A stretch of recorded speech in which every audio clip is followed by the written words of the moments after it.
Behind me is the Galerie de Bataille, Gallery of Battles, which is in the Palace of Versailles. Palace of Versailles is located about 20 miles southwest of Paris. The palace was built in the late 17th century by King Louis XIV, the Sun King, who we're going to run into later.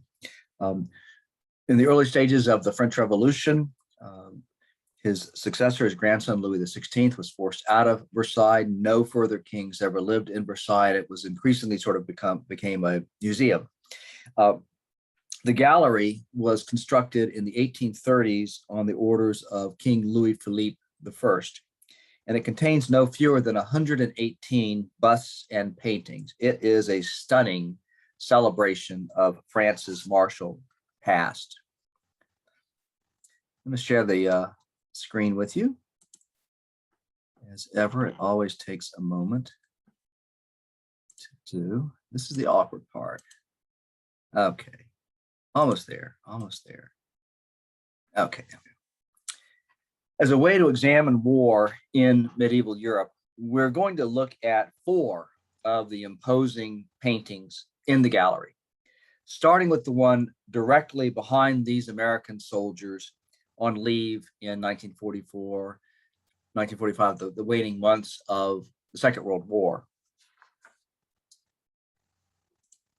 This is Clovis, considered the first great figure in the French military pantheon, shown here in a key moment in the Battle of Tolbiac, fought in 496 AD, just about 20 years after the fall of the Roman Empire. Clovis was the king of a Germanic people known to the Romans as the Franks. The battle, fought near the present-day city of Köln, Germany, was a desperate attempt by the Franks to turn back an invasion of another Germanic tribe called the Alemanni. It was, in a sense, the start of a historic grudge match, because the Frankish kingdom would one day become France, and the Alemanni would become Germany. In fact, the Alemanni would lend their name to the way that Germany is spoken in France, Allemagne. So we'll return to Clovis in a bit, but first we have to ask, who were the Germanic peoples? Well, to the Romans, they were the barbarians living beyond the northern frontier of the Roman Empire. And the territory controlled by the Germanic tribes was protected by the Rhine River and the Danube River. This map, which shows the Roman Empire at its height in the year 117 AD, to be exact, was the year in which the Emperor Trajan died and was, back. There we go. Okay, and was succeeded, there we go, by Hadrian, who would shortly order construction of Hadrian's Wall. Hadrian's Wall, you'll recall, was a part of, ran across the top of Britannia, present-day England, just about with the border with present-day Scotland. And it ran from the North Sea to the Irish Sea, and it was designed to keep out the Picts and the Celts, predecessors of the Scots that lay to the north. And it was just a fragment of the fortification system that the Romans built all across their northern frontier. And this belt of fortifications ran at different times all the way from the coast of present-day Belgium all the way over to the Caspian Sea. Now, when we first hear the term barbarian, it's generally in a pejorative sense, as shown in this classic cartoon in the New Yorker, which probably every professor in the country is familiar. And it conjures images of a people ceaselessly trying to breach the Roman fortification belt to plunder the empire. And indeed, the northern frontier featured frequent raids by the barbarians, quote unquote, and sometimes full-scale battles, as in the Battle of the Teutoburg Forest in 9 AD, which is shown here. And this battle ended in a stunning defeat for the Romans. They lost 3 legions, about 18,000 men wiped out.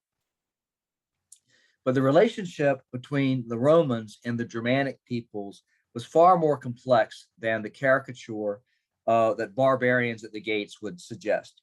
And 3 things are central to understanding the reality of the Germanic peoples, and understanding the reality is crucial to understanding the emergence and nature of war in the early modern or the early medieval world. First, the barbarians were not barbarians. They weren't barbaric. It is better to call them Germanic or Goths. We'll use Germanic and Goths or Gothic interchangeably. We'll use barbarians only when referring to all non-Romans, because they weren't all Germanic peoples. And the Germanic peoples were large groups of families. And these large groups of families in each tribe would number in the thousands. And like all humans, they were chiefly concerned with making a living, in their case, largely as subsistence farmers, growing only enough crops to feed themselves. And they were not sedentary. They did not stay in the same place. Rather, they were part of a major pattern of migration that began around 300 AD as one tribe jostled another, seeking new lands for a variety of reasons. They lived chiefly in villages, most of them unfortified villages, although some hilltop sites do show evidence of stone walls. And so some of them were fortified. Most of them, though, were not. Their primary form of social and political organization was the canton, several villages under a common overall leader. Until barbarian groups or Germanic groups entered the empire, there existed no political groups larger than cantons, no political entities larger than cantons. A tribal name referred only to the area from which a Germanic group, Germanic tribe came. The people whom Clovis would eventually lead in that desperate battle were called the Franks, but this simply meant the Goths living in the lower Rhine River area, and it was given to them by the Romans. Because our main source of information about the Germanic peoples comes from the Romans, who studied the Germanic peoples closely for reasons that are obvious, but not always accurately. The Germanic peoples themselves were not yet literate, although in their language some of their language survives in the form of Gothic, which was a transliteration of Germanic words using primarily Greek as the language in which they were set down. Now, this is as if we would try to render the Chinese language by taking its sounds and writing them in English, sort of the way it would, what those sounds, the way they would seem to us in English. Okay. We also know of them by the artifacts that they left behind.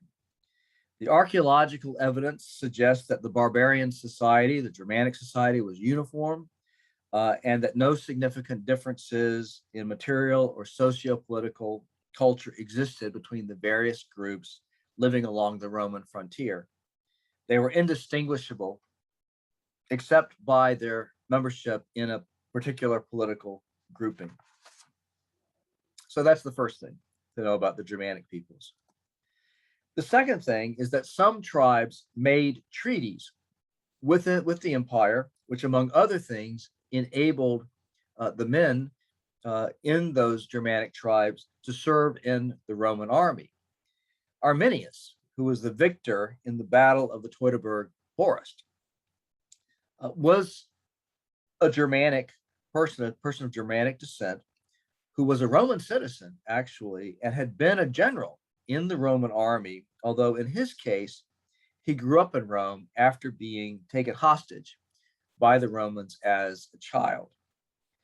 Such individuals, Germanic peoples who fought in the Roman army, served in the Roman army, were called foederati in Latin, the language of the Romans. And that was a word taken after foedus, which was the Latin word for treaty. Harken back to these treaties that the Romans made with these Germanic tribes. So that's the second thing to know about the Germanic peoples. The third thing is that the barbarians, or the Germanic peoples, had a distinctive military culture and practices.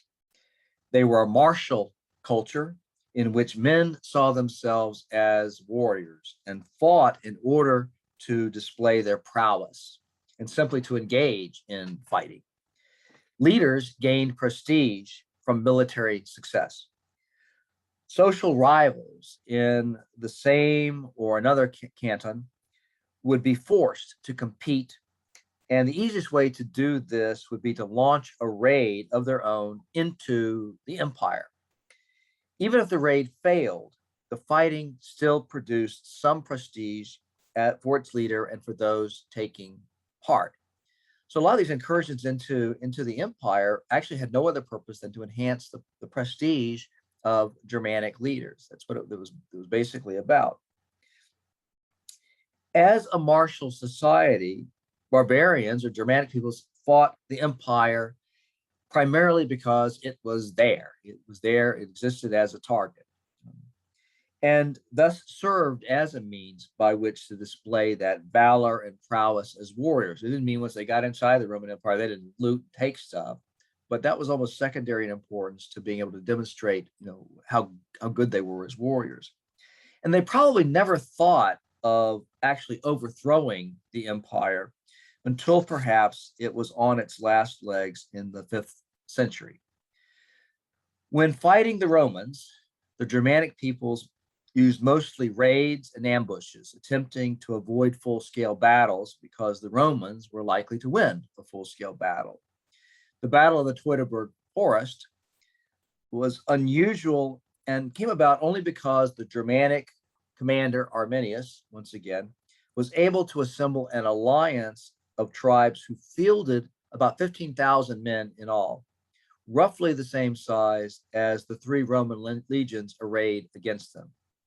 The Goths used a variety of weapons: spears, javelins, swords, daggers, slings, and axes. And the axes could be used to hack at an enemy or could be thrown accurately at surprising distances. I'm going to stop this portion of the presentation now. What comes next is a mandatory presentation. You need to watch it on ancient Germanic weapons. And this is fascinating. So you're really going to enjoy it. Okay. So let me stop recording. Here we go. And I will see you on the other side.